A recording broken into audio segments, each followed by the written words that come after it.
Muammar Gaddafi was a complex figure. He was a revolutionary, a dictator, and a self-styled philosopher king. His life and rule were filled with paradoxes that continue to baffle historians and political analysts alike. He ruled Libya for over 40 years, from 1969 until 2011, a period during which the country saw significant changes, both positive and negative. His rule was marked by both progress and brutality. On one hand, he initiated development projects that modernized Libya, but on the other, his regime was notorious for its human rights abuses and suppression of dissent. Gaddafi was a Bedouin who became a dictator. Born in a tent in the desert, he rose to power through a military coup, embodying the stark contrast between his humble beginnings and his eventual autocratic rule. He was a pan-Arabist who often alienated his Arab neighbors. His vision of a united Arab world frequently clashed with the interests of other Arab leaders, leading to strained relationships and political isolation. Gaddafi was a sponsor of terrorism who later renounced it. In the 1980s, he was linked to numerous terrorist activities, but in the 2000s, he sought to rehabilitate his image by renouncing terrorism and seeking rapprochement with the West. He was a tyrant who died at the hands of his own people. The Libyan civil war of 2011 saw the end of his rule, culminating in his capture and death, a dramatic and violent conclusion to his controversial life. Gaddafi's life was full of contradictions. From his early days as a revolutionary hero to his later years as a despised dictator, his journey was anything but straightforward. He was a man of contradictions who left behind a legacy that is equally contradictory. His impact on Libya and the world is a subject of ongoing debate, with opinions sharply divided on his contributions and failures. He was a key figure in modern Libyan history. His actions and policies shaped the course of the nation, leaving an indelible mark on its political and social landscape. Gaddafi's impact on Libya and the world is still debated today. His legacy is a complex tapestry of achievements and atrocities, making him one of the most enigmatic figures of the 20th and 21st centuries. Muammar Gaddafi was born in 1942. He was born in a Bedouin tent near Sirte, Libya. His family was poor and nomadic. Gaddafi's childhood was shaped by the poverty and marginalization of Libya under King Idris I. He was exposed to anti-colonial sentiments at a young age. Gaddafi joined the Libyan military after finishing school. He excelled in his military studies. He received further training at the Royal Military Academy in Benghazi. It was here that Gaddafi's political views began to solidify. He formed a secret revolutionary group with other young officers. They were determined to overthrow the monarchy and establish a new order in Libya. Gaddafi's revolutionary group seized power in a bloodless coup in 1969. King Idris was overthrown. Gaddafi, at the age of 27, became the de facto leader of Libya. He abolished the monarchy and declared Libya a republic. Gaddafi's political ideology was a blend of Arab nationalism, socialism, and Islam.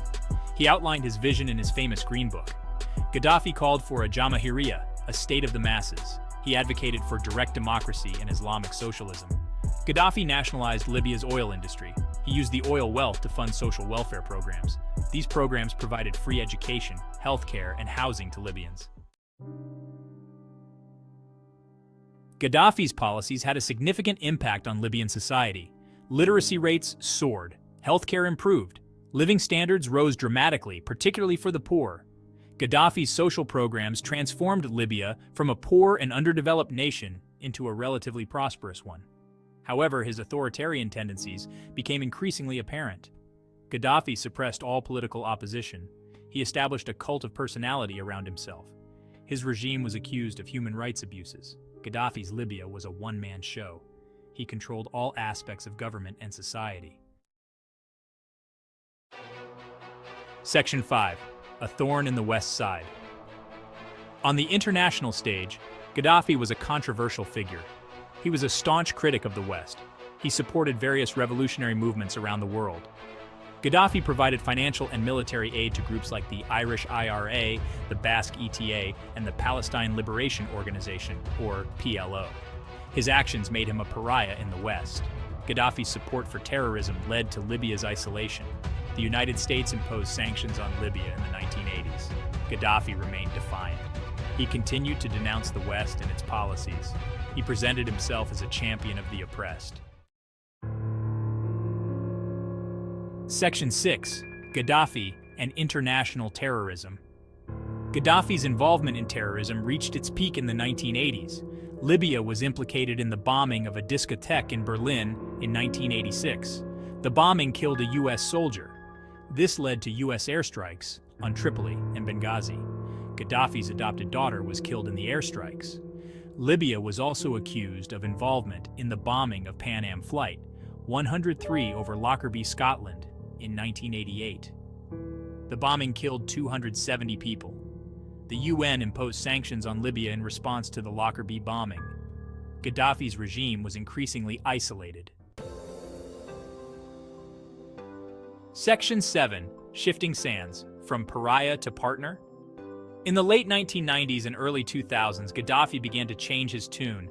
After years of being isolated and condemned by the international community, he started to seek a new path. He renounced terrorism and sought to repair relations with the West. This was a significant shift for a leader who had long been seen as a sponsor of global terrorism. Gaddafi accepted responsibility for the Lockerbie bombing and agreed to pay compensation to the victims' families. This move was seen as a major step towards reconciliation. He also cooperated with the West in the fight against terrorism after the 9/11 attacks. This cooperation included sharing intelligence and taking actions against extremist groups. Gaddafi's efforts to rehabilitate his image were met with mixed reactions. While some saw his actions as genuine, others were more skeptical. Some Western leaders were willing to engage with him. They believed that his cooperation could bring stability to a volatile region. They saw him as a potential partner in the fight against terrorism and a source of stability in North Africa. His strategic position and influence in the region made him an important ally. Others remained skeptical of his motives. They questioned whether his change of heart was genuine or merely a tactic to gain favor and maintain his grip on power. They viewed his change of heart as a cynical ploy to stay in power. Despite the mixed reactions, Gaddafi's shift in policy marked a significant moment in his leadership and Libya's relationship with the world.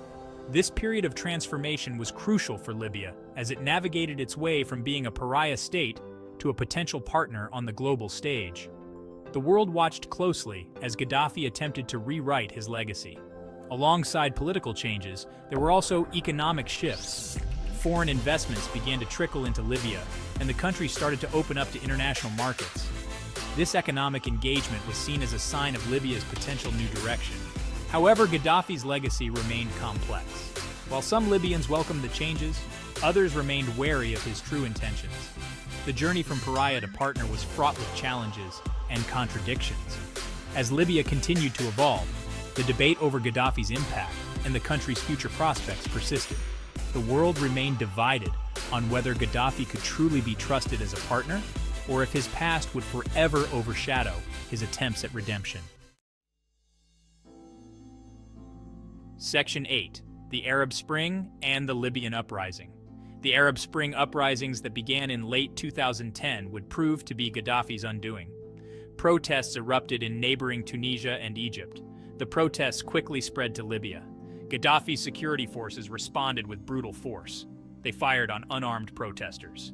This sparked a full-scale uprising against his rule. The rebels, aided by NATO airstrikes, gradually gained the upper hand. Gaddafi vowed to fight to the death. He called on his supporters to crush the rats who opposed him. However, his regime was crumbling. The rebels captured the capital, Tripoli, in August 2011. Section 9. The Fall of Tripoli and Gaddafi's Demise. Gaddafi went into hiding after the fall of Tripoli. He released audio messages urging his supporters to resist. However, his pleas fell on deaf ears.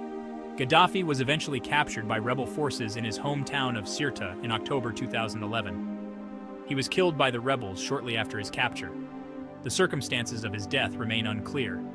Some accounts suggest he was executed by the rebels. Others claim he died in the crossfire. Gaddafi's death marked the end of an era in Libya. Section 10.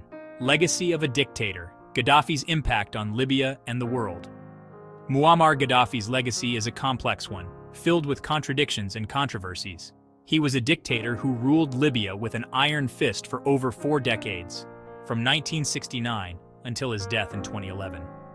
During his reign, He was responsible for the deaths of thousands of people, often through brutal crackdowns on dissent and opposition.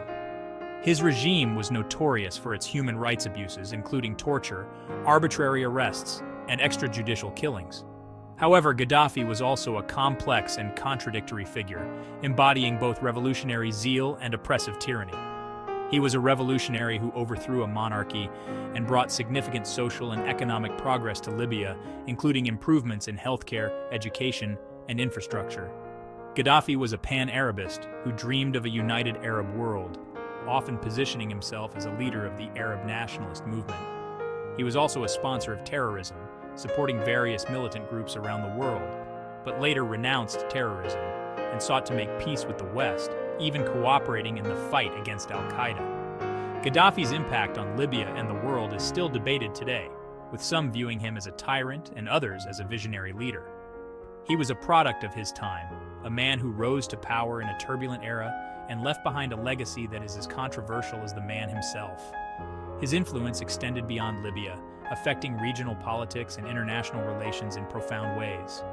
Under Gaddafi, Libya became one of the wealthiest countries in Africa due to its vast oil reserves, which he nationalized to fund his ambitious social programs and infrastructure projects.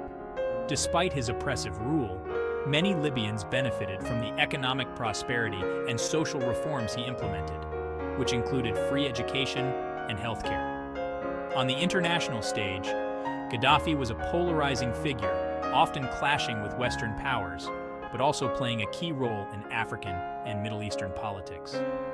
The aftermath of Gaddafi's death has left Libya in a state of ongoing conflict and instability, raising questions about the true cost of his rule and the future of the nation he once controlled.